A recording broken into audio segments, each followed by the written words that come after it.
The Strait of Hormuz is effectively closed. Escalating conflict between the US, Israel, and Iran has paralyzed this vital maritime choke point. Over 20 million barrels of oil per day have vanished from the global supply. In 1973, the OPEC embargo removed 4.5 million barrels of oil a day. Today's deficit is nearly 5 times larger. Markets reacted instantly.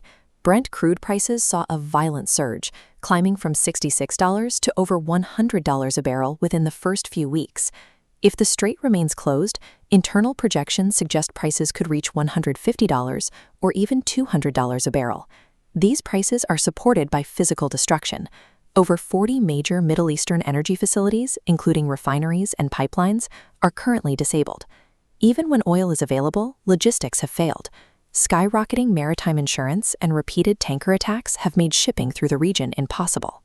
Because oil is the baseline cost for global transport and heavy agriculture, its absence is fracturing supply chains and threatening a global economic contraction.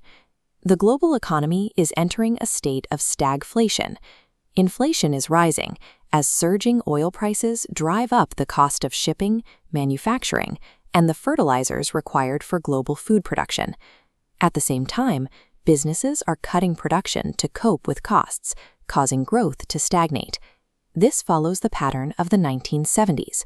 During that crisis, central banks were forced to raise interest rates to draconian levels, triggering a deep global recession in order to break the cycle.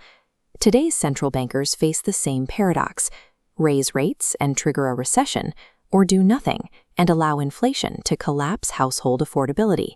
This economic stress is becoming a political tool. In the UK, the domestic consensus on climate policy is fracturing. Political movements led by Nigel Farage are exploiting high energy bills to demand the repeal of the UK's 2050 net zero targets. Their campaign claims that climate policies are the direct cause of the energy crisis, arguing that a return to heavy North Sea drilling is the only solution. By framing climate action as an obsession of elites, challengers are attempting to turn net zero into a cultural dividing line on par with Brexit. The government's defense has been hesitant. Leadership has struggled to explain how transitioning to clean energy lowers long-term bills and reduces reliance on foreign oil. This regional supply crisis has successfully mutated into a domestic political weapon, threatening climate legislation on a global scale. The true epicenter of this vulnerability lies in emerging Asian markets, particularly India. India is the world's third largest oil importer, and over 80% of its crude comes from foreign sources. As this map shows, 90% of the oil normally passing through the Strait of Hormuz is destined for Asian ports. For India, the fallout is immediate. A ballooning national import bill is devaluing the rupee and driving up the price of transport and food. For nations dependent on imports, a blocked strait miles away causes a systemic domestic crisis.